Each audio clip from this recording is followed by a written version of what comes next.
हरे कृष्णा, राधे राधे। दोस्तों, स्वागत है आपका हमारे चैनल शिखा भक्ति धारा में। आप सभी लोगों को फागुन माह में पड़ने वाली एकादशी यानी विजया एकादशी की हार्दिक शुभकामनाएं। फागुन माह के कृष्ण पक्ष में आने वाली एकादशी विजया एकादशी के नाम से जानी जाती है। यह दिन जगत के पालनहार श्री हरि विष्णु की पूजा आराधना के लिए समर्पित मानी जाती है। मान्यता है कि विजया एकादशी का व्रत रखने से साधक को हर कार्य में विजय मिलती है और जीवन में सुख समृद्धि और खुशहाली आती है। आइए आज हम आपको अपने इस वीडियो में विजया एकादशी के सरल पूजा के बारे में विशेष जानकारी देंगे।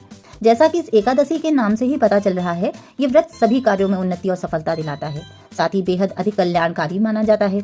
इस व्रत में शंख, चक्र और गदाधारी भगवान श्री हरि के स्वरूप की पूजा की जाती है।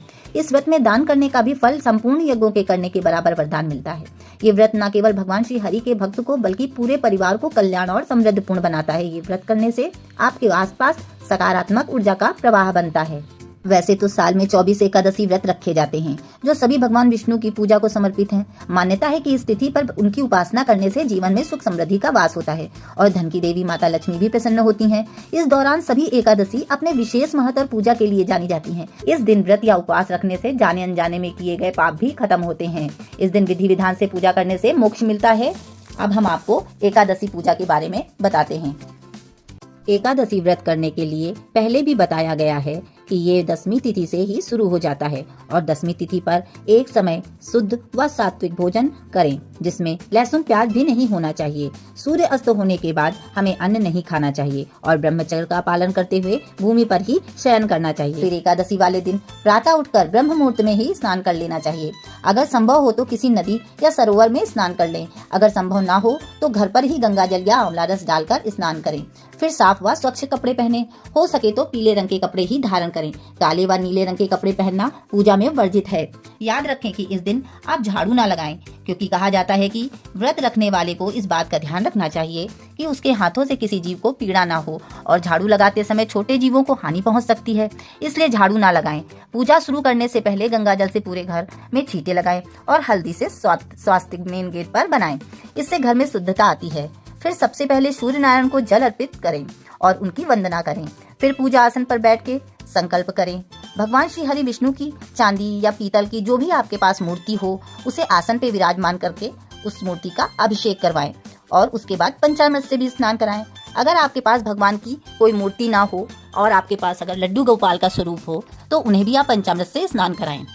और भगवान तो पीताम्बरधारी होते हैं, इसलिए उन्हें भी पीले वस्त्र धारण कराकर सुंदर श्रृंगार करें। फिर धूप दीप अर्पित करें और भोग में भगवान को तुलसी दल अर्पित करें। याद रखें, तुलसी दल 10वीं तिथि को ही तोड़ लेना चाहिए, क्योंकि एकादशी तिथि तो देवी तुलसी भी श्री हरि के लिए एकादशी का उपवास रखती हैं और उन्हें एकादशी के दिन ना जल देना चाहिए और ना ही तोड़ना चाहिए। शाम के समय तुलसी जी पर घी का दीपक अवश्य प्रज्वलित करें।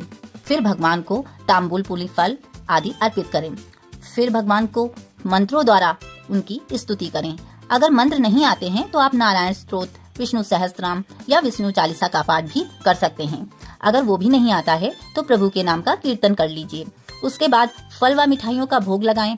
एकादशी पर भगवान को पीले मखाने की खीर का भोग अत्यंत उत्तम होता है लगाना।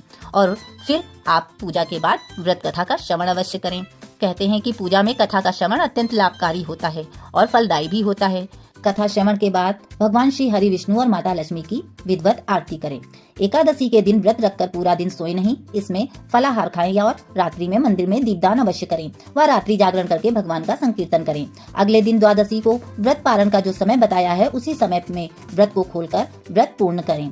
फिर दान दक्षिणा व ब्राह्मणों को भोजन कराएं और ये क्रिया व्रत खोलने से पहले करना चाहिए।